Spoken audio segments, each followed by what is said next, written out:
Spiritual ലൈഫിലെ നമ്മൾ ഈ എടുക്കുന്ന ഓരോ തീരുമാനങ്ങളൊക്കെ ഉണ്ടല്ലോ, ഒരു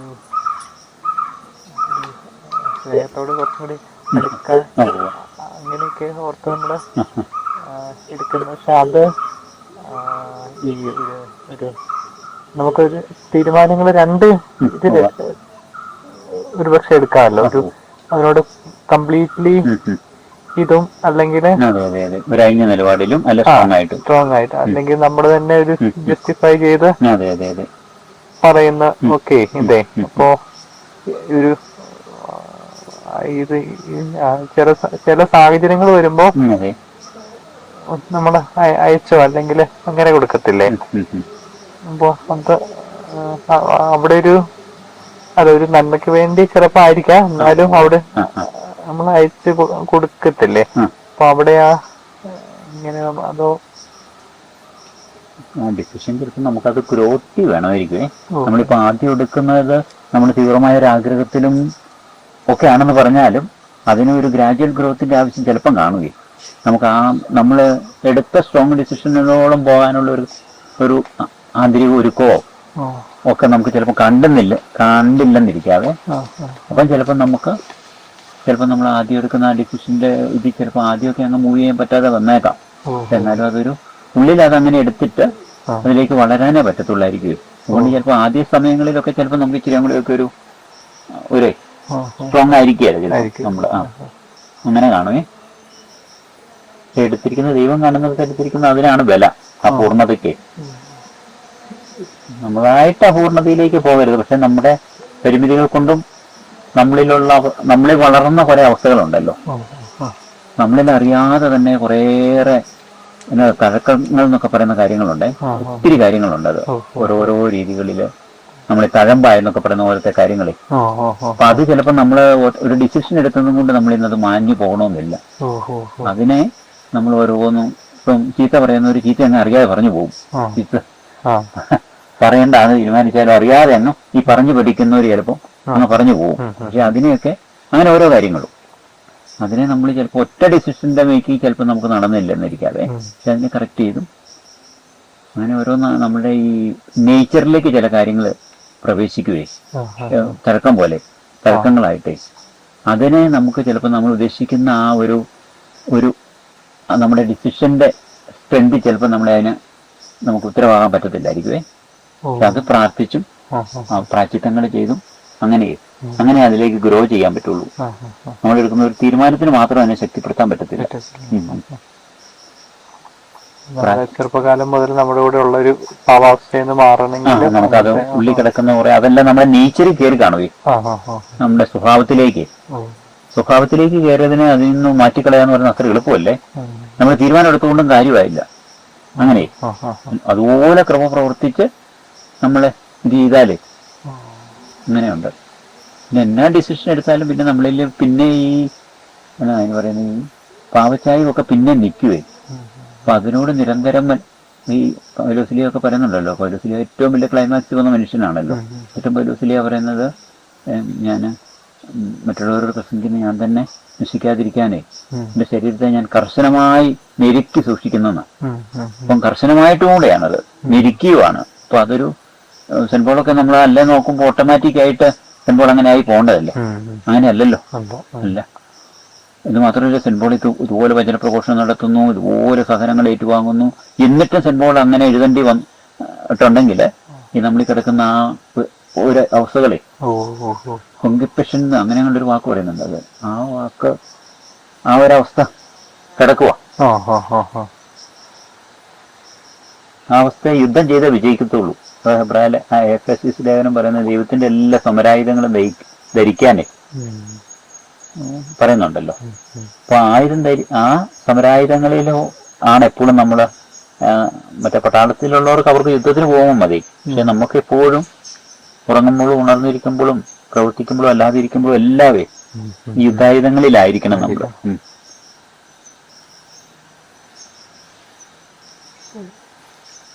അത് വിശുദ്ധര് വിജയിച്ചതാ. ഇതിൽ നമ്മൾ വചനം നമുക്കങ്ങനെ ഉറപ്പ് നൽകുന്നത് കൊണ്ട് വിജയിക്കാം.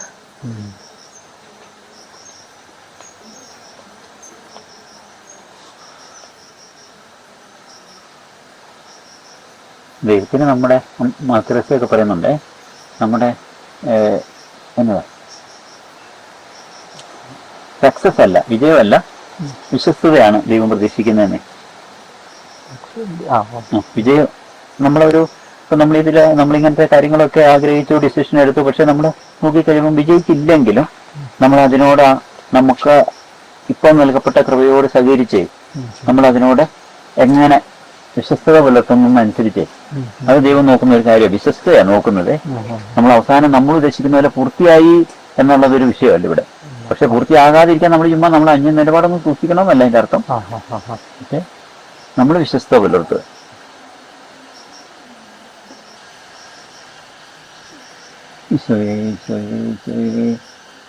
അമ്മേ അമ്മേ ശരിയായിട്ടായി കാണാവോ? കാണാൻ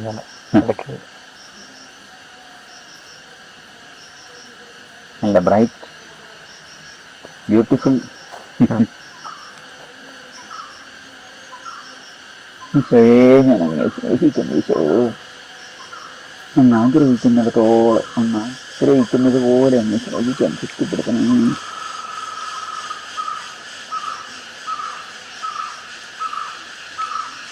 നമ്മുടെ വിശുദ്ധിയുടെ അല്ലെങ്കിൽ ശുദ്ധതയുടെ മേഖലകളിൽ നമുക്ക് ഒരു കംപ്ലീറ്റ്ലി ഒരു എന്ന് പറഞ്ഞാൽ ഒരു പാവങ്ങളോടൊരു കംപ്ലീറ്റ്ലി ഒരു മരണം വേണമല്ലോ. അപ്പോൾ അതിനു വേണ്ടി അത് ഞാൻ ചോദിച്ചിട്ടല്ല, എന്നാലും അങ്ങനെ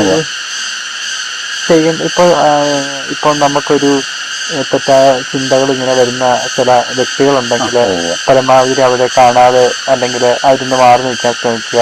അല്ലെങ്കിൽ അങ്ങനത്തെ സാഹചര്യങ്ങൾ അല്ലെങ്കിൽ അങ്ങനത്തെ ചിന്തകൾ വരുന്നത് അങ്ങനത്തെ നിന്നൊക്കെ മാറി നിൽക്കുക.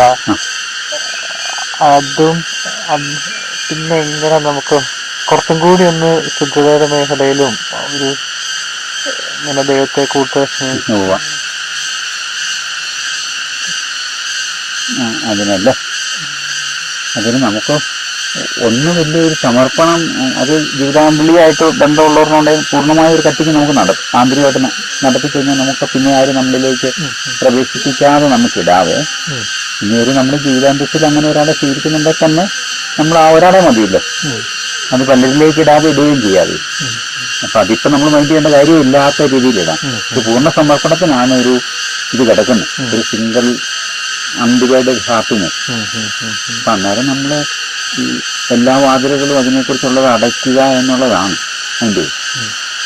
ഈ അടയ്ക്കുവാന് നമുക്ക് ആ ഒരു സാധ്യത വേണ്ട എന്ന് നമ്മുടെ ആന്തരികതയെ സമ്മതിച്ച് അങ്ങനെ ഈശോയോടുള്ള സ്നേഹത്തെ പ്രതി ഈശോയോടുള്ള സ്നേഹത്തിന്റെ ഓർമ്മമാണ്. അല്ലാതെ നമ്മൾ ഈശോയെ അതിഗാഠമായിട്ട് സ്നേഹിക്കുന്നു അതിനുവേണ്ടി. അതിപ്പോ ആദ്യ സ്റ്റേജിൽ അങ്ങനെയൊക്കെ വരുള്ളൂ. നല്ല ഈശോയുടെ സ്നേഹമായി കഴിയുമ്പോൾ നമുക്ക് പിന്നെ അങ്ങനെ അത്ര അങ്ങോട്ടേ ഇതിലേക്കുള്ള ലോകനൊന്നും അങ്ങനെ വലിയധികം വരാൻ സാധ്യത കുറവാണ്, ഒരാൾക്ക് വേണ്ടി എത്തിയുള്ളത്. അത് പിന്നെ അങ്ങനെ ചുമ്മാ അന്നേരം ഒരു നല്ല സ്പെക്ടർ ഡിസിഷൻ അല്ലാത്തതിന്റെ ഒരെണ്ണം കൂടെയാണല്ലോ അത്. ഈശോ എല്ലാം ഉപേക്ഷിച്ച് വരാനായിട്ട് പറയുമ്പോൾ ഭാര്യയും മക്കളെയും ഉപേക്ഷിക്കാനുള്ള ഒരെണ്ണം കൂടെ പറയുന്നുണ്ടല്ലോ. അപ്പൊ അത് ചിലപ്പോൾ നമുക്ക് വിവാഹിതരായിരിക്കുന്നവരാകണമെന്ന് മാത്രമേ ആകണമെന്നും ഇല്ലേ. കാരണം നമുക്ക് ഭാവിയിലേക്കുള്ളത് വേണ്ടെന്ന് വെക്കുന്നതും അങ്ങനെ ഓർമ്മയാണല്ലോ. അങ്ങനെ ഇപ്പൊ നമ്മൾ സിംഗിളിലേക്ക് ഇങ്ങനെയൊക്കെ നമ്മൾ ജീവിക്കുന്ന പോലെ ജീവിക്കുമ്പോൾ നമുക്ക് ഫ്യൂച്ചറിലേക്ക് എന്നാ ഒരു സാധ്യത വന്നാലും വേണ്ടെന്ന് വെക്കുന്ന ഓർമ്മയുണ്ടല്ലോ. അതിനകത്തൊരു വലിയ ഇതുണ്ട്. ഫ്യൂച്ചറിലേക്ക് നമ്മൾ ഇവരെ ഉപേക്ഷിക്കുക, നമ്മുടെ ഒരു സാധ്യതയും കൂടെ. അല്ലാതെ ഉള്ളവരെ ഉപേക്ഷിക്കുക മാത്രമല്ലല്ലോ. നമുക്കൊരു സാമ്പത്തിക മേഖലയിലും ആണേലും അങ്ങനെ നമുക്കിപ്പം വലിയ ആഡംബരങ്ങളും ഒക്കെ ഇപ്പൊ നമ്മുടെ മനസ്സിൽ ചിലരൊക്കെ എന്ന് പറഞ്ഞാൽ ഒരു മനസ്സിൽ കിടക്കുന്ന അംബീഷൻ എന്ന് പറഞ്ഞ ഒരു വലിയ അംബീഷൻ വലിയൊരു വീടായിരിക്കാം, ചിലർക്കാണെങ്കിൽ വലിയ ഒരു ബെൻസ് കാറായിരിക്കാം. അതൊക്കെ ഒരു സ്വപ്നമോ, അത് നമുക്ക് ഇപ്പോഴേ ഉപേക്ഷിക്കാമല്ലോ. അങ്ങനത്തെ മേടിക്കുന്നതിന് മുമ്പേ നമുക്കത് സ്വപ്നമായിട്ട് കിടക്കുമ്പോൾ അത് നമ്മുടെ ആഗ്രഹത്തിൽ അത് ഭയങ്കരമായിട്ട് കിടക്കുവാണല്ലോ. എന്ന് പറഞ്ഞാൽ നമ്മുടെ ഉള്ളിൽ ഇങ്ങനത്തെ ഓരോ മേഖലകളിലും വിശുദ്ധിയുടെ മേഖലയിൽ നമുക്കൊരു ബ്യൂട്ടിഫുൾ ആയിട്ടുള്ളൊരു പെൺകുട്ടിയോ അല്ലെങ്കിൽ ആ കൊച്ചുങ്ങളെയൊക്കെ നമ്മൾ ട്രെയിൻ ചെയ്യുന്നത് വേണമെങ്കിൽ ഇഷ്ടമുള്ള സ്നേഹത്തെക്കുറിച്ച് നമുക്ക് ഉപേക്ഷിക്കാമല്ലോ. അല്ലാതെ ഉള്ളതിനെ ഉപേക്ഷിക്കുന്നത് മാത്രമല്ലല്ലോ. അങ്ങനെ ഫ്യൂച്ചറായിട്ടുള്ള എല്ലാം ഫ്യൂച്ചർ ഗ്ലോറികള് അതെല്ലാം ഒരു എളിമയുടെ ഇതുകൂടെയാണ്. അങ്ങനത്തെ വേണ്ടെന്ന് നോക്കുമ്പോഴേ അങ്ങനെ അന്നേരം ആത്മാവിന്റെ സ്വസ്ഥത ഉണ്ടാകുന്നത്. ഇല്ല നമ്മളിങ്ങനെ ഒരു ഡിസയറിൽ ഇങ്ങനെ കിടക്കുമല്ലോ, ഡിസയർ നമ്മൾ വേൺ ചെയ്തുകൊണ്ടിരിക്കും. ജീവനശരത്തിലെ ആത്മാക്കൾക്ക് ഈ അഗ്നി എന്ന് പറയുന്നത് പോലെ അതൊരു പോസിറ്റീവ് അഗ്നിയായിരിക്കും, ഇത് നെഗറ്റീവ് അഗ്നിയായിട്ട് നമ്മളൊരു വേണിംഗ് ആണ്. അത് ഒത്തിരി പേരുടെ ഡ്രീം അതാവും, വീട് വേണം, വലിയ ഭയങ്കര ബിസിനസ് വേണം, ഭയങ്കര എനിക്ക് കാറ് വേണം, അങ്ങനെയൊക്കെയുള്ള ചിലരുടെ സ്വപ്നമാണ് അത്. അപ്പൊ ആ സ്വപ്നങ്ങളെയും കൂടെ ഉപേക്ഷിക്കണമല്ലോ. ഇത് രണ്ടും ഒരു അങ്ങനത്തെ ഒരു അവസ്ഥയിൽ നിൽക്കുന്ന ഒരു വരുമ്പോഴാണ് നമുക്കൊരു കൺഫ്യൂഷൻ. അതെ അതെ അതെ, അത് വേണം ഇത് വേണോ അങ്ങനെ അതെല്ലാം കൂടെ നമ്മുടെ നമ്മള് പലപ്പോഴും നമ്മുടെ ഫ്യൂച്ചറിലേക്കാണല്ലോ നമ്മൾ ജീവിക്കുന്നത്. അപ്പൊ അത് നമ്മുടെ ആഗ്രഹങ്ങളെല്ലാം ഇങ്ങനെ അതിങ്ങനെ ഇത് ചെയ്തോണ്ടിരിക്കുകയല്ലേ, ഇങ്ങനെ അതിലേക്ക് ഇങ്ങനെ പൂമ്പെടുത്തോണ്ടിരിക്കുകയാണല്ലോ. അപ്പൊ അതെല്ലാം നമ്മളെ വാസ്തവം പറഞ്ഞാൽ നമ്മുടെ നമ്മുടെ ഈശോയിലുള്ള സ്വസ്ഥതയിൽ നിന്ന് മാറ്റിക്കളയുക, ആ ഡ്രീമുകളെല്ലാം നമ്മൾ പ്രവർത്തന നിരതമാവുകയും ഓരോന്നിന്റെ മേഖലയിൽ. അപ്പൊ നമ്മൾ അത്രയും ഈശോയ്ക്ക് വേണ്ടി അങ്ങനെ നമുക്കൊരു സ്വസ്ഥത എന്ന് പറയുന്ന ആ സ്ഥലം ഇങ്ങനെ നമുക്ക് വരത്തില്ല. ഈശോ മതി എന്ന് പറയുമ്പോൾ ഉണ്ടാകുന്ന ആ ഒരു അന്നേരം ചിലപ്പോൾ കുറെ കാര്യങ്ങൾ നമ്മൾ ആത്മരക്ഷയ്ക്ക് വേണ്ടി ചെയ്യേണ്ടി വരും. പിന്നെ അതൊരു അസ്വസ്ഥമല്ല അന്നേരം, പിന്നെ അത് എന്ന് പറഞ്ഞാൽ ഈ നെഗറ്റീവ് അസ്വസ്ഥമല്ല. അതൊരു നമുക്ക് ചിലപ്പോൾ നമുക്ക് നമ്മൾ പറയുന്നത് ഈ മഹാശാന്തതയൊക്കെ കിട്ടത്തില്ലായിരിക്കും, പക്ഷെ അത് രക്ഷാകരമായ ഒരു ശാന്തത നമുക്ക് കിട്ടുക. ഏറ്റവും പോസിറ്റീവായിട്ടുള്ള ഒരു അസ്വസ്ഥയായിരിക്കാം അത്. അങ്ങനെ ഈശോയൊക്കെ പറയുന്നുണ്ട്, എന്റെ സ്വീകരിക്കുവോളം ഞാൻ അസ്വസ്ഥനാണെന്ന് വിസ്മരണത്തെ കുറിച്ച് പറയുന്ന. അപ്പൊ അത് ആ വാക്യം സ്വീകരിക്കുന്നിടം വരെ എനിക്കൊരു മാമോദിസ മുങ്ങാനുണ്ട്, അത് സ്വീകരിക്കുവോളം ഞാൻ അസ്വസ്ഥനാന്ന് പറയുന്നുണ്ടല്ലോ. അങ്ങനെ ഈശോയ്ക്കുള്ള കുറെ നമ്മൾ വചനം വായിച്ച് എഴുതിയെടുക്കുകയാണെങ്കിൽ കുറെ ഈശോയുടെ വികാരങ്ങളുണ്ട്. സുവിശേഷം 4 സുവിശേഷത്തിലൂടെ നോക്കിയാൽ പിന്നെ ലേഖനത്തിൽ 1-2 പ്രാവശ്യം കൂടെ ഒക്കെ കാണും. ഈശോ അസ്വസ്ഥനാന്ന് പറയുന്ന കുറെ ഭാഗങ്ങളുണ്ട്. ഈശോയുടെ ഫീലിങ്സ് ഉണ്ട്, നമ്മൾ എഴുതിയെടുക്കുകയാണെങ്കിൽ നല്ലത്. ഈശോയ്ക്ക് കമ്പാഷൻ തോന്നി, ഈശോയ്ക്ക് ചിലരുടെ തരിശം തോന്നുന്നുണ്ട്, അങ്ങനത്തെ ഈശോയ്ക്ക് കരയുന്നുണ്ട്, നെടുവർപ്പെടുന്നുണ്ട്. അങ്ങനെയുള്ള കുറെ മാനുഷിക അവസ്ഥകൾ ഒരു 10-30 എണ്ണയിലാണ് ഏറ്റവും കുറഞ്ഞത്. ഭയങ്കര സ്ട്രെസ്സോ നമ്മുടെ ഇരിക്കുമല്ലോ, ഇരിക്കുമെന്നുള്ള അതെ അതിലായിരുന്നു. അതുണ്ട് പല പ്രാവശ്യം, അതിൽ 3-4 പ്രാവശ്യം പറയുന്നുണ്ട്. വലിയ ആംഗ്വിഷ് എന്ന് പറയുന്നത് ഒരു സഹനത്തിന്റെ ഏതാണ്ട് ഒരു മേഖലയാണ്. അങ്ങനത്തെ കുറെ എനിക്ക് തോന്നുന്ന 10-28 കാണും കാര്യങ്ങള് ഈശോയുടെ നമുക്കുണ്ടായിരുന്ന ഒരു ഹ്യൂമൻ അവസ്ഥകളെ കുറിച്ച് പറയുന്നുണ്ട്. അത് പോസിറ്റീവാണ് ഈശോയ്ക്കുള്ളതേ. ഈശോ എല്ലായിടത്തും ഒരു 3 അപ്പോസ്തലന്മാർക്ക് ഈശോയുടെ വർത്താനം പറയാൻ പേടിയായിരുന്നു പറയുന്നുണ്ട്. അങ്ങനെയൊക്കെ നമ്മൾ പറയുന്ന പോലെ ഈശോ അത്ര പാവമൊന്നുമല്ല, അങ്ങനല്ലേ 3 പറയുന്നുണ്ട് അപ്പോസ്തലന്മാർക്ക് ഈശോയോട് ചോദ്യം ചോദിക്കാൻ പേടിയായിരുന്നു. ഈശോയെ നന്ദി. ഗ്രാജുവലായിട്ട് പുരോഗമിച്ചൊരു വിഷമനം. അങ്ങനെ ഇത് നമ്മൾ ഉദ്ദേശിക്കുന്ന ഒരു കുഞ്ഞൊരു കാര്യമല്ല ഇത്. എന്ന് പറഞ്ഞ് ഈ പ്രശ്നങ്ങളെല്ലാം എടുത്ത് നമ്മൾ ഉള്ളിലേക്ക് സ്കാൻ ചെയ്ത് ഒത്തിരി കാര്യങ്ങൾ ചെയ്ത് അങ്ങ് പോകേണ്ടതാണ്.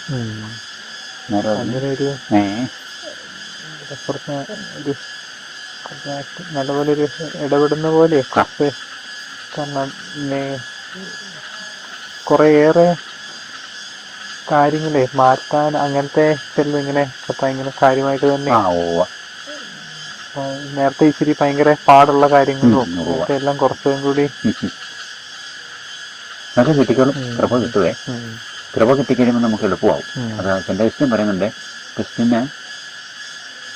ഭയങ്കര ഈ ജഡീകതയുടെ മേഖല ഭയങ്കര മനുഷ്യനായിരുന്നല്ലോ, ദുർഭകനായ മനുഷ്യനായിരുന്നു. അപ്പൊ അതിന്റെ ഭയങ്കര ഒരു ഗാർഡനിൽ കിടന്ന് ഭയങ്കര പഠിച്ച് കുറെ കാലം ഉത്സാഹിച്ച് പഠിച്ചാണ് അതിന് വേണ്ടെന്ന് വെച്ച് തീരുമാനം പിന്നെ ഒരു മരിക്കണ വേദനയിലാണ് എടുത്ത് കയറി വരുന്നത്. അതിനകത്ത് ഒരു പൂന്തോട്ടത്തിൽ കിടന്ന് ഇങ്ങനെ പുള്ളി പിടയ്ക്കുന്നതിനെ കുറിച്ച് എഴുതിയിട്ടുണ്ട്. ഇങ്ങനെ മീനൊക്കെ കിടന്ന് പെടയില്ല, അത് കിടന്ന് പിടയ്ക്കുകയല്ലേ എന്ന് പറഞ്ഞ പോലെ ഈ ജഡിക മനുഷ്യനെ ഉപേക്ഷിച്ചിട്ട് ആത്മീയ മനുഷ്യനാകാനുള്ള ആ കൊതി കാരണമായി അതിലേക്ക് അങ്ങ് ഏറ്റെടുക്കുക പുള്ളി. അപ്പൊ അങ്ങനെ ഉള്ള ആ സന്ദേശം പിന്നീട് പറയുന്നുണ്ട്. പുള്ളി എന്നെ ഒത്തിരി അതിനുവേണ്ടി അധ്വാനിക്കുന്നുണ്ട്. ഇങ്ങനെ ഓരോരോ പ്രാച്യത പ്രവൃത്തിയൊക്കെ ആയിരിക്കുവേ. എന്നിട്ട് പറയുന്നുണ്ട് പ്രാർത്ഥന കൊണ്ട് ഇത്രയും ശക്തമായ പെട്ടെന്നേ ഒരു ഫലം ഉണ്ടാവും എന്ന് ഞാൻ അറിഞ്ഞിരുന്നെങ്കിൽ ഞാൻ ഇത്രയും കഷ്ടപ്പെടുകയല്ലായിരുന്നു ഇങ്ങനെ അധ്വാനങ്ങളെ. അപ്പം പ്രാർത്ഥനയ്ക്ക് ഭയങ്കര ഒരു പവറുണ്ട്. ഇത് നമ്മൾ ആഗ്രഹിക്കുക, ഡീപ്പായിട്ട് ആഗ്രഹിക്കുമ്പോൾ തന്നെ ദൈവം കാണുന്നിടത്ത് ഒരു പ്രാർത്ഥനയാണത്. നമ്മൾ ഈ വിശുദ്ധിയുടെ എല്ലാ തലങ്ങളും അതെല്ലാത്തിന്റെ സ്നേഹത്തിന്റെ എല്ലാത്തിന്റെ അവസാനം ഒരു സ്നേഹമാണ്. കൂടുതലായി അന്നേരമാണ് ഈ വിശുദ്ധി പോലും സ്നേഹത്തിന്റെ ഒരു ഭാഗമാണ്. നമ്മൾ ഈ വഴി പോവുകയാണെങ്കിലും നമ്മൾ നമ്മുടെ ജീവിത പങ്കാളിയോടുള്ള സ്നേഹം കാരണമാണ് നമ്മൾ വിശുദ്ധി പാലിക്കുന്നത്. അപ്പൊ അതിനാ വിശ്വസ്തത കാണിച്ചു കഴിഞ്ഞാൽ എന്തായാലും നമ്മൾ സ്നേഹം പ്രവർത്തിച്ചാൽ സ്നേഹം ഇല്ലെന്നായി പോവാം. സ്നേഹം സമം വിശുദ്ധി എന്ന് പറയുന്ന പോലെ തന്നെ ഉണ്ടെന്ന് പറഞ്ഞ വിവാഹ ജീവിതത്തിലൊക്കെ അത്രയും ഒരു സ്ട്രോങ് ആണ്. അതിന് അവിടെ പരാജയപ്പെട്ട് വീഴുമ്പോൾ എല്ലാം കല മാറുമല്ലേ, അതിന്റെ മൊത്തം അതിന്റെ ബ്യൂട്ടി നഷ്ടപ്പെടുവാണേ ബാക്കി ഏതൊരു മേഖലയെക്കാളും. പിന്നെ അവർക്ക് പിന്നെ ഭയങ്കര ബുദ്ധിമുട്ടാണ്. പിന്നെ ആ ഒരു മേഖലയിൽ ഒരു കലയിടി വന്നാലേ സംശയം ഉണ്ടായാൽ പോലും മതി.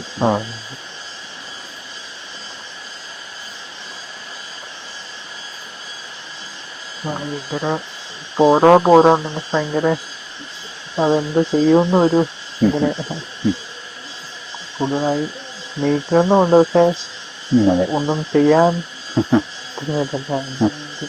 അതൊക്കെ നമുക്ക് പതുക്കെ കയറി വന്നോളൂ. ആഗ്രഹം സമർപ്പിച്ച് പ്രാർത്ഥിച്ചു കഴിയുമ്പോഴേ ഈശോ നമ്മളെ പഠിപ്പിച്ച ഒത്തിരി കാര്യങ്ങൾ ആന്തരികമായിട്ട് കൃപ പ്രവർത്തിക്കുള്ളൂ. നമ്മൾ അറിയുന്നില്ലാത്ത രീതിയിൽ നമ്മൾ കൃപ പ്രവർത്തിക്കുന്നുണ്ട്. നമ്മളിവിടെ ചുമ്മാ അത് ഭയങ്കരമായിട്ടേ അല്ലെങ്കിൽ ഒരു വൈകുന്നേരം ആകുമ്പോ ഇങ്ങനെ ഭയങ്കര ഒരു കലക്കം ഇങ്ങനെ മതിയോ അതൊരു അതെ അതെ അതെ അതെ ഇങ്ങനത്തെ ഒരു അത് വരും. ഒരു എനഫെന്നുള്ളവർന്നും നമുക്ക് ഒരിക്കലും വരത്തില്ലേ. കാരണം പിതാവിന്റെ പരിശുദ്ധിയിലേക്കൊക്കെയല്ലേ നമ്മളെ വിളിച്ചിരിക്കുന്നു. പിതാവിന്റെ പരിശുദ്ധി, പിതാവിന്റെ പരിപൂർണത. അപ്പൊ നമ്മളിൽ എനഫെന്നുള്ളവർന്നും പെട്ടെന്നൊന്നും കേൾക്കുകയല്ല, പെട്ടെന്ന് കേൾക്കാത്തതാണ് നല്ലത്. കാരണം പിതാവിന്റെ പരിപൂർണത അത്രയും ഭയങ്കരമല്ലേ. അത്രയും ഇതിലേക്ക് ഒരു ഗ്രോത്ത് ആയതുകൊണ്ട് നമ്മൾ ആ ഒരു ഗ്രോത്തിലേക്ക് വേണം ഇങ്ങനെ നമ്മൾ ഓടിപ്പോകാനേ. ആദ്യം നടന്ന് പിന്നെ ഓടി പിന്നെ പറന്ന് അങ്ങനെയൊക്കെയാ പറയുന്നത്. അപ്പൊ അത് പറ്റും.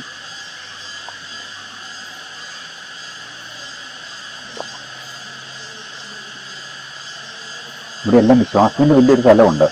ദൈവം വാഗ്ദാനം ചെയ്തിട്ടുള്ളത് കൊണ്ടും ദൈവം വിളിച്ചിട്ടുള്ളത് കൊണ്ടുമേ ദൈവം അത് പൂർത്തിയാക്കും. അത് നമ്മൾ വിശ്വസിച്ചാണ് നമ്മൾ മുന്നോട്ട് പോകേണ്ടതേ. കൃപ പ്രവർത്തിച്ചോളൂ ഒന്നാരവേ. നമ്മളൊരു ബുദ്ധിപരമായിട്ടല്ലേ നമ്മൾ ആലോചിച്ച് ധ്യാനിച്ച് ചെയ്യുന്ന ഓർമ്മല്ലേ. അത് പലപ്പോഴും എത്തിക്കലായിട്ടുള്ള ഒരു നല്ല പെർഫെക്റ്റ് വരുന്നത് അങ്ങനെ. ഇത് അങ്ങനെയല്ല. ഇത് നമ്മുടെ വചനം അനുസരിച്ച് ഒരു മനുഷ്യനായിട്ട് രൂപപ്പെടുവാണ്. എന്നാലും അത് എത്തിക്കൽ പെർഫെക്ഷൻ എന്ന് പറഞ്ഞാൽ ഒരു ധാർമ്മിക മനുഷ്യന്റെ പരിപൂർണതയെക്കാളും ദൈവം ആഗ്രഹിക്കുന്ന ഒരു പരിപൂർണത വചനം വഴിയുള്ള ഒരു പരിപൂർണതയാണ്. അത് നമുക്ക് കിട്ടും. അത് മറ്റേ നമ്മൾ ഉത്സാഹിച്ചൊക്കെ ആയിരിക്കും ഒത്തിരി നേടേണ്ടത്. ഇത് വേണം, ശ്രദ്ധയും ജാഗരൂകതയും വേണം. പക്ഷെ ഇത് കൃപയാണ് പ്രവർത്തിക്കുന്ന മുഴുവൻ. കൃപയോടുള്ള കോപ്പറേഷനാണ് നമ്മൾ നടക്കേണ്ടത്.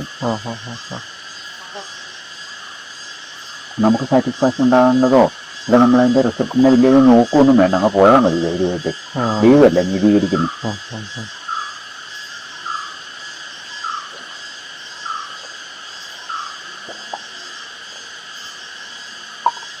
മറ്റേ ചുങ്കക്കാരൻ അല്ല പ്രീസൻ എല്ലാം ചെയ്യുന്നുണ്ടല്ലോ, ഉപവാസിക്കുകയും ആ ലിസ്റ്റുകൾ പറയുന്നുണ്ടല്ലോ, ദശാംശം കൊടുക്കുകയും അങ്ങനെ എല്ലാം ചെയ്യുന്നുണ്ട്.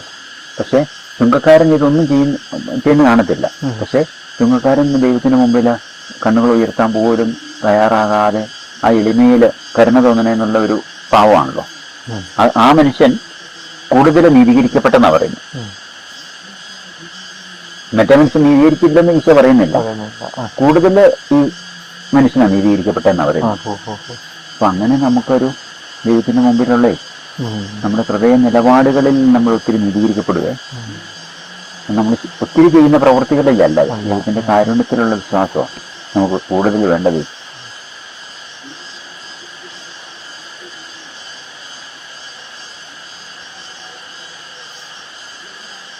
ചോദിക്കുമ്പോൾ ഇങ്ങനെ നമ്മൾ ഗ്രോ ചെയ്തു വരുന്നത്.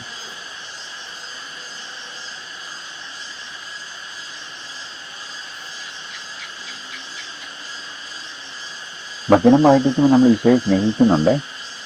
വായിക്കുമ്പോൾ വചനം പാലിക്കുമ്പോഴേ അപ്പൊ നമ്മൾ അറിഞ്ഞോ അറിയാതെയോ ഒക്കെ ചെയ്യുന്ന ഓരോ കാര്യങ്ങളും ഇതൊക്കെ നമ്മൾ ഓരോന്നും ചെയ്യുന്ന വചനത്തിന്റെ അടിസ്ഥാനത്തിലായിരുന്നു.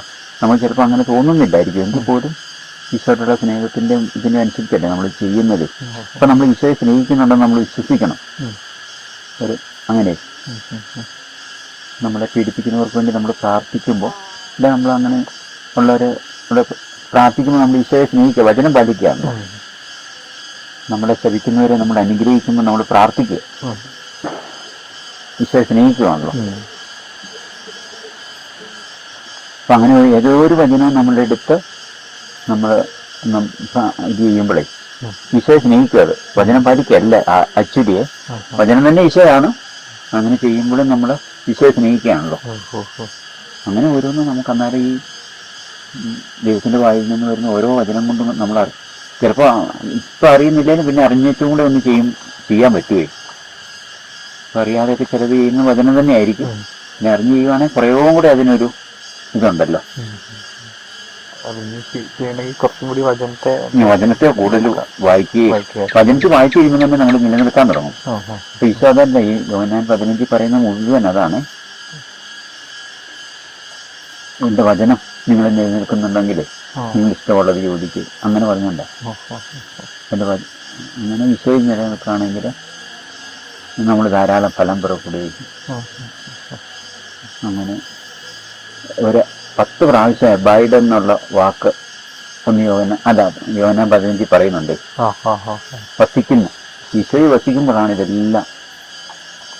അങ്ങനെ പ്രാർത്ഥിക്കുമ്പോൾ പോലും എൻ്റെ വചനം നിങ്ങൾ നിൽക്കുന്നുണ്ടെങ്കിൽ നിങ്ങൾ ഇഷ്ടമുള്ളത് ചോദിക്കാനാണ് പറഞ്ഞിരിക്കുന്നത്. പ്രാർത്ഥനയുടെ പോലും ബേസിസ് അതാ പറഞ്ഞിരിക്കുന്നത്. അങ്ങനെ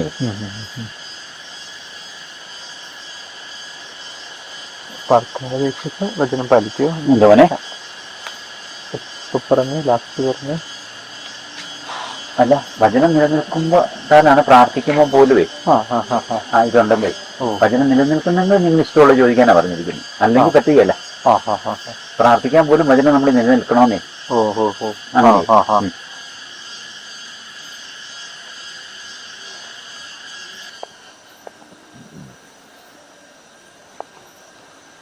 ഞാൻ പറഞ്ഞ വചനം നിമിത്തം നിങ്ങൾ ശുദ്ധീകരിക്കപ്പെട്ടിരിക്കുന്നു എന്നൊക്കെ പറഞ്ഞ അങ്ങനെ ഓരോന്നും വചനമാണേ. അതൊക്കെ അങ്ങനെ എഴുതിയെടുത്താൽ അങ്ങനെ കിട്ടും.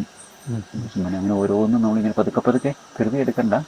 ഇങ്ങനെ ഓരോന്നും പെണ്ണിന്റെ സുവിശേഷത്തിലേക്കൊക്കെ ചെന്ന് കഴിയുമ്പോഴത്തേനും ഇങ്ങനെ വചനം എന്നുള്ള വാക്ക് കാണുന്നിടത്തെല്ലാം അങ്ങ് എഴുതിയെടുത്താലേ വചനത്തെക്കുറിച്ച് എന്തേരാന്നറിയാം. നമ്മൾ വായിക്കുന്ന 17-ാം അധ്യായത്തിൽ തന്നെ അങ്ങ് എനിക്ക് തന്ന വചനം ഞാൻ അവർക്ക് കൊടുത്തു. 3-4 പ്രാവശ്യം അങ്ങനെ വചനത്തിന്റെ കാര്യം പറയുവാണ്.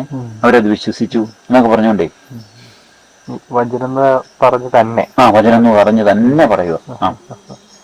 അവിടെയെല്ലാം വചനം ചെയ്യേണ്ടതും അനുസരിക്കേണ്ടതും എല്ലാമാണ് നമ്മളിൽ നിലനിൽക്കണം. ഇപ്പം വചനം നമ്മൾ ഈ വാസ്തവം പറഞ്ഞാൽ നമുക്കിപ്പം ഈശോ ഈ വിധക്കാരന്റെ ഭൂമിക്കകത്ത് പറഞ്ഞതുപോലെ ഈ നമ്മളിലേക്ക് വീഴുന്ന വചനത്തെ ഒന്നെങ്കിൽ അത് ഇവിടെ വീഴുകയാണ്, വഴിയരികെ വീഴുന്നു, കിളികൾ കൊത്തിക്കൊണ്ട് പോകുന്നു, അങ്ങനെ അല്ലെങ്കിൽ പാറപ്പുറത്ത് വീഴുന്നു, അത് ഉണങ്ങിപ്പോകുന്നു, ഞെരിഞ്ഞിലിന്റെ ഇടയ്ക്ക് വീഴുന്നു, അത് ഞെരുങ്ങിപ്പോകുന്നു. അങ്ങനെ ആകെ നല്ല സ്ഥലത്ത് വീഴുന്നതിന് മാത്രമേ അത് നല്ല ഹൃദയമാണല്ലോ, ശാന്തവും പരിശുദ്ധവുമായ ഹൃദയം എന്നവർ നിർമ്മലവും നിർമ്മലമല്ല ഉത്കൃഷ്ടമായ ഹൃദയത്തില് അത് ക്ഷമാപൂർവ്വം ഫലം പുറപ്പെടുവിക്കുന്നു എന്നാണ് പറയുന്നത്. ബാക്കി ഇപ്പൊ നമ്മൾ നോക്കിക്കഴിഞ്ഞാൽ നമ്മൾ ഒരു കാര്യം കേൾക്കുന്നു ഈശോയെ കുറിച്ച്, ഇപ്പൊ നമ്മളിവിടെ ഷെയർ ചെയ്യുമ്പോൾ ആകെ മൊത്തം നോക്കിക്കഴിയുമ്പോൾ ഒരു നല്ലതാണെന്ന് നമ്മൾ പറയും. പക്ഷെ അതിനകത്ത് എന്നാ പറഞ്ഞത് പിന്നെ അങ്ങ് മറന്നു പോവുമല്ലേ. നല്ലതാണെന്നുള്ള ഒരു ഇത് മാത്രമേ ഉള്ളൂ. എന്ന് പറഞ്ഞാൽ നമ്മൾ ഈശോയുടെ സുവിശേഷം വായിച്ചു കഴിയുമ്പോഴും നമ്മള് വായിച്ചു, പക്ഷെ എന്നാന്ന് നമ്മളെ അന്നേരം നമ്മളിന്നത് കൊത്തിക്കൊണ്ടുപോകുന്ന പോലെ ഒന്നും തന്നെ വചനം നമ്മൾ നിലനിൽക്കാത്ത ഒരു അവസ്ഥയുണ്ട്. ഞാൻ നല്ലപോലെ നോക്കി കഴിഞ്ഞാലേ അതൊരു വലിയ അപകടമാണ്. പിന്നെ എന്റെ വചനം നിങ്ങളിൽ നിലനിൽക്കുന്നുവെങ്കിൽ എന്നും പറഞ്ഞുകൊണ്ട് അങ്ങനെ ഈശോ സുവിശേഷത്തിൽ ഒത്തിരി ഇടത്ത് യോഹന്നാന്റെ നിങ്ങൾ എന്റെ വചനത്തിൽ നിലനിൽക്കുന്നെങ്കിൽ എന്നൊക്കെ പറഞ്ഞുകൊണ്ട് എത്ര ഇടത്താ പറയുന്നതെന്നറിയോ. അവരോട് നിലനിൽക്കുന്നു എന്നുകൊണ്ട് ഉദ്ദേശിച്ച അവിടെ വചനം നമ്മുടെ നിൽക്കുക, നമ്മളിൽ നിലനിൽക്കുക. ഇപ്പൊ നമ്മളിൽ ഇല്ല, അത് കേൾക്കുന്നുണ്ട്, നമ്മൾ വായിക്കുമ്പോൾ പിന്നെ ഓർക്കുന്നുണ്ട്, പക്ഷെ അതന്നെ നിലനിൽക്കുന്നില്ല. നമ്മൾ വേറെ കാര്യങ്ങളൊക്കെ ഓർമ്മയിൽ വരുന്നതേ. നമ്മുടെ ഓർമ്മയിൽ പോലും കിട്ടുന്നില്ല. അപ്പൊ നമ്മളിൽ ആ വചനം നിലനിന്ന് കഴിയുമ്പോൾ നമ്മുടെ ഓരോ നമ്മുടെ വിഷയം പിന്നെ ഇപ്പൊ നമ്മുടെ ഭാവനയിലൊക്കെ ചുമ്മാ അങ്ങ് ചിലപ്പോൾ ഭാവന ചുമ്മാ അങ്ങ് പോകുമല്ലോ, ഒരു ലക്ഷ്യവും ഇല്ല, ചുമ്മാ അലഞ്ഞു തിരിഞ്ഞ് അങ്ങ് പോവുക. നമ്മുടെ സമയങ്ങൾ ഒത്തിരി നമ്മുടെ ഓർമ്മയിലേക്കാണ് നമ്മൾ വരുന്നതെങ്കിൽ ഒത്തിരി സമയം നമ്മൾ ഭാവനയിലാണ് അങ്ങനെ പോകുന്നത്. അവിടെ ഒരു ഓർമ്മയും കൂടെ കാണും. പിന്നെ ഓർമ്മയിലേക്കും വരുവാണെങ്കിലും നമ്മൾ അതും എല്ലാം അങ്ങനെ ഒരു കൺക്ലൂഷൻ ഇല്ലാതെ അങ്ങ് പോകുമല്ലേ. ചുമ്മാ ഇങ്ങനെ ചെവരി അങ്ങേ പക്ഷെ അങ്ങ് പോവുക. പക്ഷെ അതിനെല്ലാം ഈശോയിലേക്ക് ഒന്ന് ക്രോഡീകരിച്ചേ, എല്ലാം ഈശോയുടെ വചനത്തിൽ ഈശോ എന്നാ പറഞ്ഞിരിക്കുന്നേ, ഈശോ എങ്ങനെ ആഗ്രഹിച്ചിരിക്കുന്നേ, അങ്ങനെ വരും. അത് വചനത്തിൽ അത് കുറെ പ്രാവശ്യം നമ്മളിങ്ങനെ വചനം വായിക്കുകയും സീരിയസ് ആയിട്ട് ഇങ്ങനെ എഴുതിയെടുക്കുകയും ഒക്കെ ചെയ്യുമ്പോൾ നമ്മളത് പിന്നെ നമ്മൾ വചനം ഇപ്പം നമ്മൾ ഇമാജിനേഷൻ കയറുന്നു പറഞ്ഞ പോലെ വേറെ കാര്യങ്ങളല്ലേ കയറുന്നേ, വചനം കയറി നിൽക്കാൻ തുടങ്ങും. നമ്മുടെ വചനം നിൽക്കുന്ന നമുക്ക് ഫീൽ ചെയ്യും, നിലനിൽക്കുന്നതേ. വചനം നമ്മൾ കണ്ടിന്യൂ ചെയ്യുന്നത് പിന്നെ നമ്മൾ വചനത്തിൽ കണ്ടിന്യൂ ചെയ്യാനും തുടങ്ങുമേ. അങ്ങനെ അവര് ഡിസ്കണ്ടിന്യൂ ചെയ്തെന്നാ പറയുന്നത് ഏറ്റവും വലിയ പ്രശ്നം ആദവുമായി വചനത്തിൽ നിന്നേ. അപ്പൊ അവര് ദൈവം പറഞ്ഞ ആ കൽപ്പന അതൊരു വചനമാണല്ലോ, ആ വചനത്തെ ബ്രേക്ക് ചെയ്യുകയല്ലേ അവര് പഴം പ്രസിദ്ധപ്പം ചെയ്യുന്നതേ. വചനത്തിന്റെ ഒരു ഡിസ്കണ്ടിന്യൂഷനാണ് അവിടെ തുടങ്ങുന്നതേ. അതുകൊണ്ട് ഈശോ പറഞ്ഞ വചനങ്ങളുടെ ഒരു കണ്ടിന്യൂഷനാണ് നമ്മളിൽ വരേണ്ടതേ. എന്നിട്ട് പിന്നെ അവര് ദുസ്ഥാവനക്കെല്ലാം അങ്ങ് പോവല്ലേ, വേറെ വ്യതിചരിച്ച് അങ്ങ് പോവല്ലേ. അതുകൊണ്ട് ഒരു പ്രാവശ്യം ഈ വചനം നമ്മളിങ്ങനെ വായിച്ചു വരുമ്പോൾ തന്നെ നമ്മുടെ ഭാവന ഭയങ്കരമായിട്ട് വിശദീകരിക്കപ്പെടാൻ തുടങ്ങുമെന്നാ പറയുന്നത്. അങ്ങനെ നമ്മൾ നോക്കുമ്പോൾ ഒന്നുമല്ല, പക്ഷെ നമ്മുടെ ഉള്ളിലേക്ക് വെറുതെ നമ്മളങ്ങ് അലഞ്ഞു പോകുന്നില്ലെങ്കിൽ ഇപ്പൊ നമ്മളിങ്ങനെ ഓരോന്നിലേക്ക് ഇങ്ങനെ ശ്രദ്ധിക്കാൻ തുടങ്ങുമേ. ഇപ്പൊ നമ്മൾ സോളമന്റെ ഒക്കെ ആ ദേവാലയം പണിതിന്റെ ഒക്കെ അല്ലെങ്കിൽ ചുമ്മാ അങ്ങ് വായിച്ചൊരു സംഭവം പോലെ അങ്ങ് പോവുമല്ലേ ഉള്ളൂ. അത് നമ്മുടെ ജീവിതത്തിലേക്ക് തന്നെ ഒരു അപ്ലിക്കേഷൻ എന്നുള്ളത് നോക്കി കഴിയുമ്പോഴാണ് ഇങ്ങനെയൊക്കെ ചെയ്താൽ ഇത്രയൊക്കെ കോഴി മുടക്കി പണിതാലും ഇത്രയും സ്വർണം കൊടുത്ത് പണിതാലും ഇത്രയും വർഷം എടുത്ത് പണിതാലും ഇത് വചനം പാലിക്കുന്നില്ലെങ്കിൽ അത് നശിപ്പിക്കപ്പെടും എന്നുള്ളത് നമ്മൾ അന്നേരം ശ്രദ്ധിക്കുന്നേ. അല്ലെങ്കിൽ ഇത് വായിച്ചു പോയി അങ്ങ് പോവല്ലേ, വചനം ആ പോസിറ്റീവ് അർത്ഥത്തിൽ നമ്മൾ നിലനിൽക്കുന്നില്ലല്ലോ. അപ്പൊ അങ്ങനെ ഓരോന്നിനെ കുറിച്ച് നമ്മൾ ജീവിക്കേണ്ട ഒന്നായിട്ട് ഈ ഈശോയുടെ വചനം പറഞ്ഞതെല്ലാം നമ്മളിലേക്ക് വരുവേ.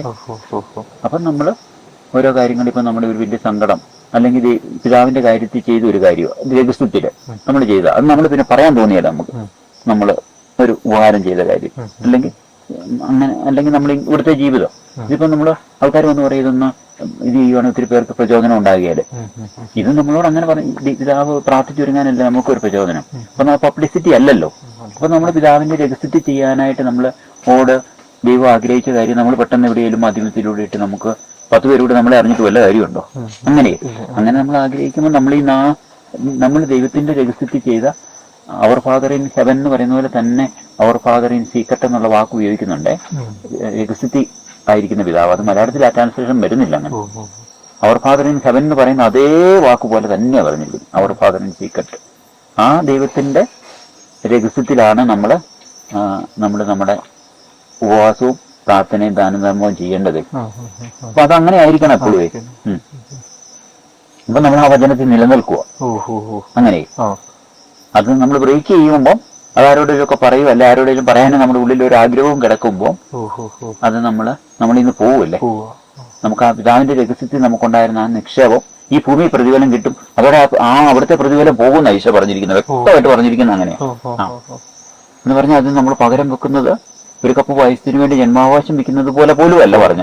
അത്രയും വലിയൊരു ഇതാ നമ്മുടെ ഇവിടെ 5 10 പേരുടെ ഒരു ആശ്ചര്യത്തിന് വേണ്ടി അവര് പോലും ആശ്ചര്യപ്പെടുകയല്ലോ. ഇച്ചിരി ഒന്ന് അങ്ങനെ അങ്ങ് ചുമ്മാതെ ഒരു വെലുവിന്റെ കാറ്റ് പോകുന്ന അങ്ങ് ചീറ്റിപ്പോവേ. നമ്മൾ ചെയ്യുന്ന ദൈവത്തെ എങ്ങനെ എത്രമാത്രം അത് നമ്മൾ തന്നെ മാക്സിമം അല്ലേ നമ്മൾ പോലും അറിയരുത് എന്നുള്ള രീതിയിലാണ് ഈശോ പറയുന്നത്. വലത് കൈ കൊടുക്കുന്ന ഇടത് കൈ പോലും അറിയരുത്. അത് നമ്മൾ പിന്നെ ഓർത്തെടുക്കുന്ന കാര്യം പോലും ഇല്ലേ. നമ്മൾ ഓർപ്പിക്കാനായിട്ട് ഒരു ദുഷ്ട സജഷൻ വന്നാലും അത് വേണ്ട. നമ്മള് വലത് കൈ ചെയ്തു, അത് കൊടുത്തു, ദൈവത്തിന്റെ കൃപയെ നമ്മൾ അത് ചെയ്തു, അങ്ങ് പോയി. നമ്മളെ തന്നെ വിശുദ്ധരും നമ്മുടെ ഉള്ളിലെ അപ്പൊ അങ്ങനെ ആസ്വദിക്കുമ്പോൾ നമ്മൾ ഒരു തരം വചന വിരുദ്ധതയാണല്ലോ, വചനം നമ്മൾ നിലനിൽക്കാതിരിക്കുകയാണല്ലോ അന്നേരം ചെയ്യുന്നത്. അങ്ങനെ ഓരോ കാര്യങ്ങൾക്ക് നമുക്ക് അങ്ങനെ വചനം നോക്കി കഴിയുമ്പോഴത്തേനും നമുക്ക് അന്നേരം ഈ പറയുന്ന പോലെ ഒത്തിരി നമുക്ക് ഒരിക്കലും മനസ്സിൽ കൊള്ളിയില്ലാത്ത രീതിയിൽ വചനമില്ലേ, നമുക്ക് ഈ ഇതിനകത്തെ വചനങ്ങൾ മുഴുവൻ നമുക്ക് ജീവിക്കാവുന്നത് പോലെ ആകും. അന്നേരം അത് ഒത്തിരി അടുത്ത് റിപ്പീറ്റഡാ.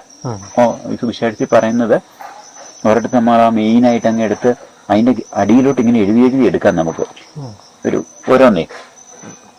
ഇപ്പൊ 4 സുവിശേഷത്തിലുള്ള തന്നെ ഇപ്പം രഹസ്യത്തില് ഒരു കാര്യം ചെയ്യുക, അതിനെ രഹസ്യത്തിൽ പിതാവ് കാണുന്നിടത്ത് ചെയ്യുക എന്നുള്ളത് നമുക്കൊരു ഹെഡിങ് എഴുതിയാല് അതിന്റെ അങ്ങനെ ആ രീതി വരുന്ന വചനങ്ങള് നമ്മള് 4 സുവിശേഷത്തിലുള്ളത് കാണും, ലേഖനത്തിൽ അങ്ങനെ പറയുന്നത് കാണും. അതെല്ലാം കൂടി ഒരുമിച്ച് കഴിയുമ്പോഴേ അത് ഒരെണ്ണമാകുമല്ലോ, ഒരെണ്ണമാവും. അപ്പൊ നമ്മൾ അതിൽ നിലനിന്നാ മതി. അങ്ങനെ ഓരോ കാര്യങ്ങളെ കണ്ണിനെ കുറിച്ചുള്ള കാര്യങ്ങൾ എന്നാ ഈശോ പറഞ്ഞിരിക്കുന്നത്. നല്ല കണ്ണ് പ്രകാശമുള്ളതാണെങ്കിൽ ശരീരം മുഴുവൻ പ്രകാശമുള്ളതായിരിക്കും. അത് സൂക്ഷിക്കാന്നുള്ള നമ്മുടെ ഇതല്ലേ. അങ്ങനെ സൂക്ഷിച്ചു കഴിയുമ്പോഴത്തേനും അങ്ങനെ 4 സുവിശേഷങ്ങളിലും കാണും, ലേഖനങ്ങളിലും കാണും അങ്ങനെ ഓരോ കാര്യങ്ങളെ. അതിങ്ങ് എടുത്തു കഴിയുമ്പോഴത്തേനും നമ്മുടെ കണ്ണിനെ കുറിച്ചും കണ്ണുകൾ വഴിയുള്ള ആ സൽപ്രവൃത്തികളെ കുറിച്ചുള്ള ഒരു ബോധം നമുക്ക് കിട്ടാൻ തുടങ്ങുമേ.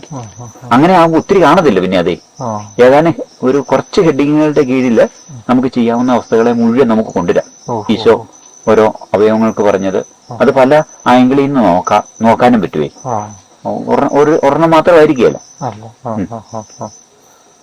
അങ്ങനെ അത് നമ്മൾ തന്നെ ചെയ്തെടുക്കുമ്പോൾ നല്ലതാ. ഇപ്പൊ ഞാൻ ചെയ്ത് നമുക്കങ്ങ് ഷെയർ ചെയ്ത് കഴിയുമ്പോൾ നമുക്ക് എളുപ്പമെന്ന് കുറെ എളുപ്പമാണ്. പക്ഷെ ഓരോരുത്തരും ചെയ്തെടുക്കുമ്പോൾ അവരുടേതും കൂടെയാണല്ലോ. സ്വന്തം കൊച്ചുങ്ങളോടൊരു പ്രത്യേക സ്നേഹം കാണുമല്ലോ എന്ന് പറഞ്ഞതുപോലെ നമ്മൾ പ്രസവവേദന എടുത്ത് പ്രസവിച്ചെടുക്കുന്ന എന്ന് പറഞ്ഞ പോലെ ആ ഒരു നമ്മുടെ സ്വന്തം എന്നുള്ള അതിന് നമുക്ക് കുറേ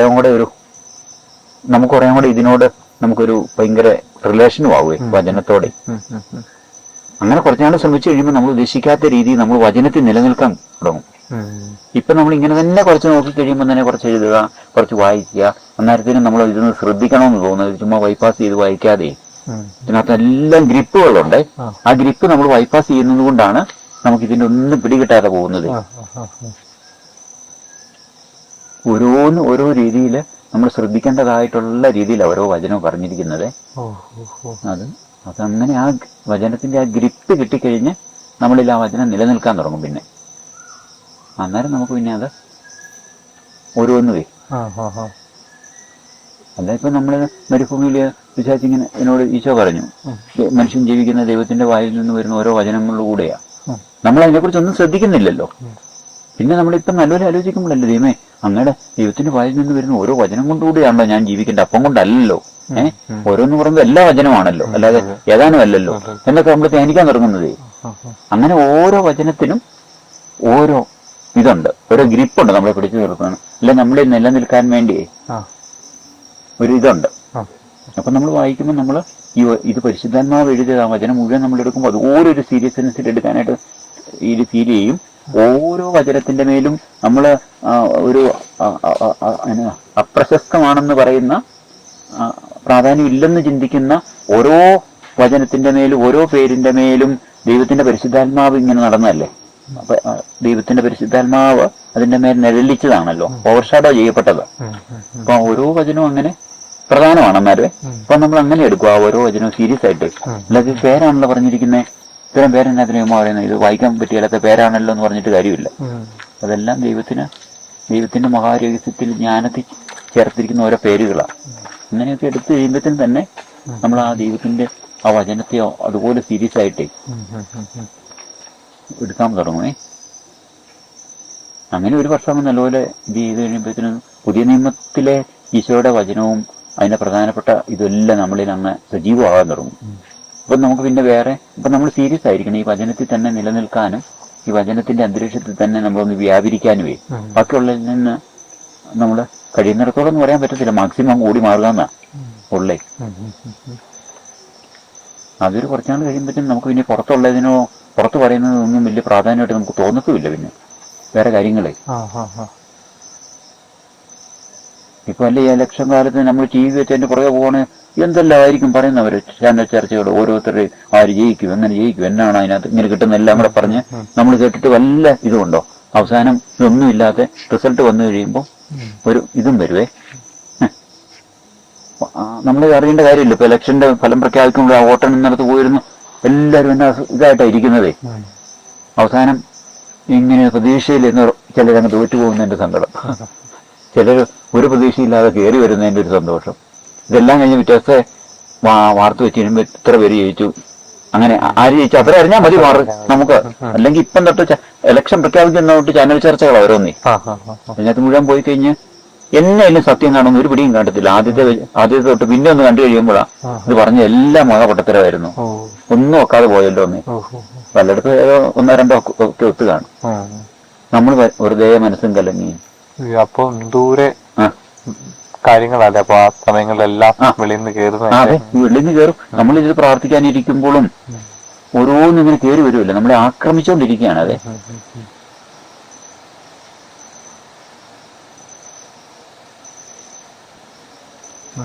പലപ്പോഴും ഇങ്ങനെ ചിന്തകളിലൂടെ പോകാൻ കാരണം ചിലപ്പോ ഒരുപക്ഷെ നമ്മളിങ്ങനെ അങ്ങനെ ഓവറായിട്ട് കുറെ കാര്യങ്ങൾ ചെന്ന് ഇടപെടുന്നതുകൊണ്ടായിരിക്കും.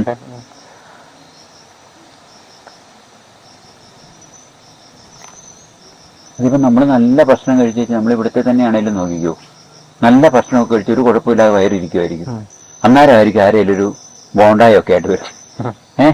ഈ ബോണ്ട കഴിക്കുന്നതോടുകൂടെ നമ്മൾ ഈ കഴിച്ച് നല്ല സാധനത്തിന്റെ മുഴുവൻ നല്ല എഫക്റ്റും പോവും. ഈ ബോണ്ട തീട്ടിയും കയറി നമ്മളാകെ ഭക്ഷണം കഴിച്ചതിന് മുഴുവൻ മൂടും പോവുകയും ചെയ്യും. അങ്ങനെ എന്ന് പറഞ്ഞാലായിരിക്കും നമ്മള് ദിവസം മുഴുവൻ നല്ല വചനമൊക്കെ കേട്ട് പ്രാർത്ഥിച്ച് വിചാരിച്ച് നല്ലപോലെ ഒരുങ്ങിയിരിക്കും. ഇതിന്റെ അവസാനം ഒരു ബോണ്ടാന്ന് പറഞ്ഞാൽ ഏതൊരു ഒരെണ്ണം വീഴും. നമ്മൾ കഴിച്ചതിന്റെ മുഴുവനും അതിന്റെ ഈ മറ്റേ ബോണ്ടയുടെ ഈ തെകിട്ടിക്കറിച്ച് എല്ലാം കൂടെ ആവും നമ്മളെ ബാധിക്കുന്നത്. എന്ന് പറഞ്ഞാലേ എവിടെയേലും ഒരു ചീഞ്ഞ വാർത്ത നമ്മളിലേക്ക് കയറും. അത് പിന്നെ നമ്മൾ അറിയുന്നില്ല, നമ്മൾ എന്ത് അസ്വസ്ഥനാക്കുന്നറിയോ. നമ്മൾ ഉറങ്ങുമ്പോ പോലും അത് ബാധിക്കുന്നുണ്ടേ. അതാണ് ഉറക്കത്തിന് മുമ്പൊക്കെ പരിശീലിക്കുന്ന ഒരു നല്ലതെന്നാ പറയുന്നത്. ഒരു നമ്മൾ ഏറ്റവും കിടക്കുന്നതിന് തൊട്ടടുത്തേ ഒരു വചനം എടുത്തിട്ട് പുതിയ നിയമത്തിൽ നിന്ന് ഒരു ഏതെങ്കിലും ഓർമ്മല്ല, ഒരു പോസിറ്റീവായിട്ടുള്ള ഇങ്ങനെ ചിലപ്പോൾ ഇൻഫർമേഷൻ ആയിട്ടുള്ള ചില ഭാഗങ്ങൾ കാണും.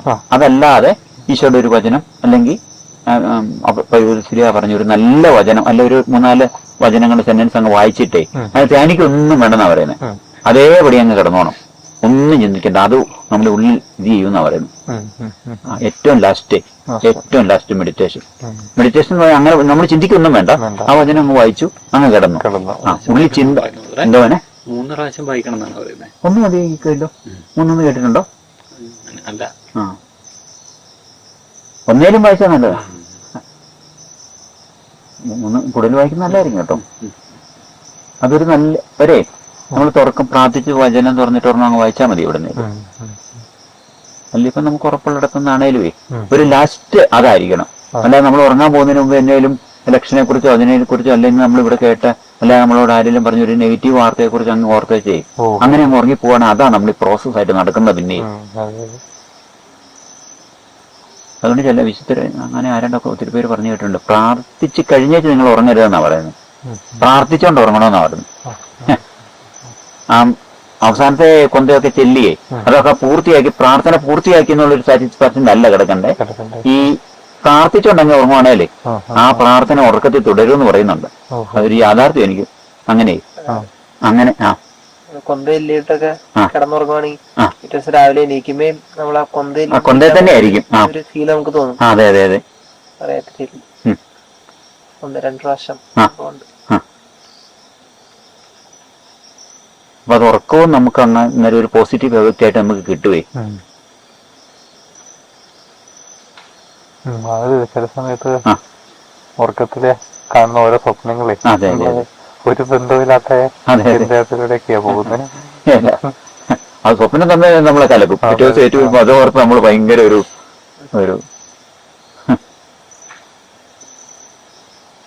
പരിശുദ്ധൻ പരിശുദ്ധൻ പരിശുദ്ധൻ. മനസ്സ് വെച്ചാൽ നിനക്ക് കൽപ്പനകൾ പാലിക്കാന്ന് എന്ന് പറഞ്ഞാൽ മനസ്സ് വെച്ചാൽ എന്ന് പറഞ്ഞ ഒത്തിരി വചനങ്ങളുണ്ട്. അങ്ങനെ നമുക്ക് ചെയ്യാൻ പറ്റുമെന്ന് പറഞ്ഞുകൊണ്ട് കിടപ്പുണ്ട്. മനസ്സ് വെച്ചില്ല പറ്റത്തില്ല എന്നാണ് അതിന്റെ ഒരു അർത്ഥമേ. നമ്മൾ ചിലപ്പോൾ മനസ്സ് വെക്കാത്തത് കൊണ്ടാണ് നമ്മൾ ഇന്ന് വഴുതി പോകുന്നത് കാര്യങ്ങളെ. ഇപ്പൊ കണ്ടില്ലേ ഇന്നലെ നമ്മുടെ ഇതിന് 200 പേജ് വായിക്കാൻ പറ്റിയത് ഒരു മനസ്സ് വെച്ചിട്ടാ. അല്ലെങ്കിൽ 50 പേജ് പോലും വായിക്കാൻ പറ്റത്തില്ല. 50 പേജ് വായിച്ചാൽ പോലും അത്ഭുതമായിട്ട് നമുക്ക് തോന്നത്തുള്ളൂ. ഒരു ദിവസം 10 പേജ് വായിച്ചാൽ അത്ഭുതമായിട്ട് നമുക്ക് തോന്നും ചിലപ്പോ. പക്ഷെ 200 പേജ് വായിക്കാൻ നടത്ത ഈ 10 പേജ് വായിച്ചിട്ട് അത്ഭുതമായിട്ട് നമ്മൾ ഇരിക്കുന്നേ. അങ്ങനെ ഒരു അവസ്ഥയുണ്ട് നമുക്ക്. അങ്ങനെ നമ്മുടെ സമയം അങ്ങനെ അങ്ങോട്ടേ ഈ വഴഞ്ഞു തീരുമ്പോൾ വലിഞ്ഞു പോകുന്ന ഒച്ചെന്ന് പറഞ്ഞ പോലെ ആയി പോവുക. വചന സങ്കീർത്തനത്തിൽ തന്നെ പറയുന്നുണ്ടല്ലോ അങ്ങനെ. ഒച്ച എങ്ങനെയാണെന്ന് പറഞ്ഞു ചത്തു പോകുന്നത്. എഴഞ്ഞു തീരുമ്പോൾ വലിഞ്ഞു പോകുന്ന ഒച്ച പോലെ ആകട്ടെ എന്ന് പറഞ്ഞുകൊണ്ട് ഒരു ശാപം പോലെ സങ്കീർത്തനത്തിൽ പറയുന്നുണ്ട്. ഒച്ച അലിഞ്ഞലിഞ്ഞ് തീരുമല്ലോ മുന്നോട്ട് നീങ്ങും തോറും. എന്ന് പറഞ്ഞാൽ നമ്മുടെ സമയം ഈ പറഞ്ഞ പോലെ വൈകിട്ടാകുമ്പത്തിനേ അലിഞ്ഞു തീരുക. എല്ലാ വിശുദ്ധർക്കും ഒരു പാസ്റ്റ് ഉണ്ട്, എല്ലാ പാവികൾക്കും ഒരു ഫ്യൂച്ചറുണ്ട്. അതാണ് നമ്മുടെയും പ്രത്യാശ. എല്ലാവരും പുതിയതായിട്ട് തുടങ്ങി പഴയവരെ പോലെ തുടരുന്നെന്ന് മാത്രം. അങ്ങനെ അല്ലേ?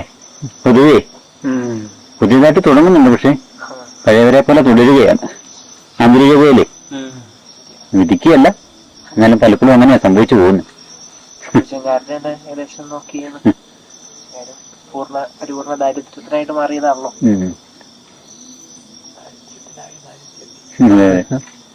ദാരിദ്ര്യം മുട്ടിനെ എടുക്കുന്ന അവസ്ഥയായിപ്പോയി. ഈശോ വീണ്ടും കണ്ണുകളിങ്ങനെ നോക്കുന്നുണ്ട് കേട്ടോ. ആ കുരിശുരൂപത്തിൽ അങ്ങനെയാ പറയുന്നത്. മറ്റേ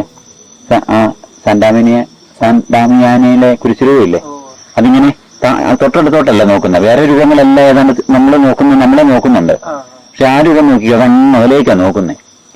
ഈശോ പണ്ട് തൊട്ടേ അങ്ങനെ നോക്കിക്കിടക്കുമെന്നാ പറയുന്നേ. 12 നൂറ്റാണ്ട് അങ്ങനെ നോക്കിക്കിടന്നപ്പോഴാണ് ഒരു ഫ്രാൻസിസ് ഈശോ നിഗമിക്കാൻ വന്നത്. ഇനി അടുത്ത നോട്ടം തുടരുകയാണ്.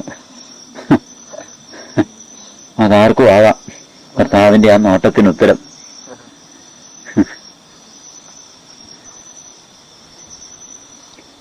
ബോബീച്ചൻ പറയുന്നു, മറ്റേ ക്ലാറ് തുന്നിക്കൊടുത്ത അങ്കിയെ, അത് ആദ്യം എല്ലാ പിഷക്കാരിൽ നിന്നും മേടിച്ച് തുന്നിക്കൊടുത്ത അങ്കിയാണല്ലോ. ആ അങ്കി ഫ്രാൻസിസ് ഇട്ടു, മണവാട്ടി ദരിദ്ര മണവാട്ടിയായി കല്യാണം കഴിച്ചേ. ഇപ്പോഴും ആ അങ്കി ഇങ്ങനെ അന്തരീക്ഷത്തിൽ കൂടെ പറന്ന് നടക്കുകയാന്നേ. ഇനി അടുത്ത 6 മേലെ ആ അങ്കി വീഴുണ്ട്. ആ അങ്കി മേലങ്കിയായിട്ട് വീഴാൻ ഇഷ്ടം കാണത്തില്ലായിരിക്കും ആരുടെ. ആരെങ്കിലും ഒരു നഗ്നം വന്നാൽ അവന്റെ മുഖത്ത് വീണിട്ടേ കാര്യമുള്ളല്ലോ. എല്ലാം മേലങ്കിയായി പോയല്ലേ.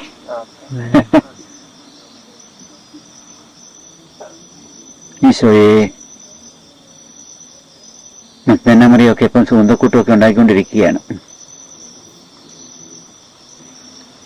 മക്ദന്നമറി ഞാനിപ്പോൾ ഓർക്കോ, മക്ദന്നമറിയൊക്കെ ആദ്യം ഈശോ മക്ദന്നമറിയും ഈ സുഗന്ധക്കൂട്ടെ അല്ല ഒഴിച്ച് കാല് കഴുകിയല്ലോ. കാലുമേലും ഒക്കെ കഴിയുന്ന തലയിൽ ഒഴിച്ചെന്നാ ഒരിടത്ത് എഴുതിയിരിക്കും. അല്ല, എന്നാലും ഈശോ പറഞ്ഞതേ അതെന്റെ സംസ്കാരത്തിനായിട്ട് അവള് ചെയ്തെന്ന് കൂട്ടിക്കൊള്ളാന്നല്ല പറഞ്ഞു. ഈ രണ്ടാമത് ഈ സുഗന്ധക്കൂട്ടുകൾ ഉണ്ടാക്കിയതേ ഈശോയുടെ ഉദ്ധാനത്തിന് വേണ്ടി ചെയ്യാനുമായിരിക്കും. ഈശോയുടെ ശരീരത്തെ അങ്ങനെ കാണും ഒരു ഇതേ. ഒരിക്കലും മക്ദന്നായിക്ക് ഈശോ മരിക്കുന്നതായിട്ട് മക്ദന്നായിക്ക് ചിന്തിക്കാൻ പറ്റുന്നില്ല. കാരണം മക്ദന്ന തോട്ടക്കാരനോടും പറയുന്നത് അവര് എന്റെ കർത്താവിനെ എടുത്തുകൊണ്ട് പോയെന്നാ. അങ്ങനെ ഈശോയുടെ ശരീരം എടുത്തുകൊണ്ട് പോയെന്നല്ല, എന്റെ കർത്താവിനെ അവിടെ വെച്ചിരിക്കുന്ന എഴുതുന്നത്. കർത്താവെന്ന് പറയാൻ ദൈവമല്ലേ, അല്ല ചുമ്മാ ഇതല്ലല്ലോ. അതിനകത്ത് ജീവനുണ്ട് അന്നേരം തന്നെ അല്ലേ. അല്ല ഈശോ ബോഡി അവിടെ വെച്ചിരിക്കുന്നല്ലേ ചോദിച്ച്, എന്റെ കർത്താവിനെ അവിടെ കൊണ്ട്. അതൊരു ഭയങ്കര ചോദ്യമാണ്. അപ്പൊ കർത്താവിനെ ഉദ്ധാനത്തിന് വേണ്ടിയുള്ള സുഗന്ധ അഭിഷേകം ചെയ്യാനായിരിക്കും. ആദ്യം സുഗന്ധദ്രവ്യ പോകുമ്പോ ശരിയാ, അല്ലെങ്കിൽ പിന്നെ അങ്ങനെ സുന്ദരമായിട്ടാണല്ലോ പോകുന്നത്. അടച്ചിട്ടേക്കുവാണല്ലോ. അല്ല, അതിനകത്തൊക്കെ ഈ ബൈബിളിൽ അങ്ങനെ കുറെ ഇത് രഹസ്യത്തിൽ വെക്കും ഓരോ കാര്യങ്ങള്. ഇബ്രാഹത്തിന്റെ ഇസഹാക്കിന്റെ യാക്കോബിന്റെ ദൈവം എന്ന് പറയുമ്പോൾ ഉയർപ്പിന്റെ അങ്ങനെ പോകുമ്പോൾ തന്നെ ഉയർപ്പിനെ കുറിച്ചുള്ള വലിയ ഒരു ഉറപ്പോടുകൂടിയല്ലേ പോകുന്നല്ലേ, സുഗന്ധക്കൂട്ടുമായിട്ട് പോകുമ്പോഴത്തേനെ. അല്ലാതെ കല്ല് മാറ്റിയിട്ട് ഈശോയുടെ ആ ബോഡിയെ പറ്റിയല്ലോ അല്ലേ. എന്തൊക്കെയോ മിസ്റ്റേക്കുകളുണ്ട് ഇതിനകത്തല്ല.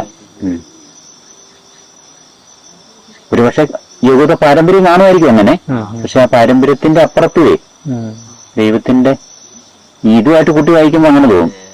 മറ്റേ സുഗന്ധ അല്ല മർദ്ദീൻ ഇത് ഒഴിച്ചതിന്റെ വെച്ച് നോക്കുമ്പോഴേ അത് സംസ്കാരത്തിന് വേണ്ടി ചെയ്ത പോലെ നിദാനത്തിന്റെ ഒരു ഇതിനു വേണ്ടി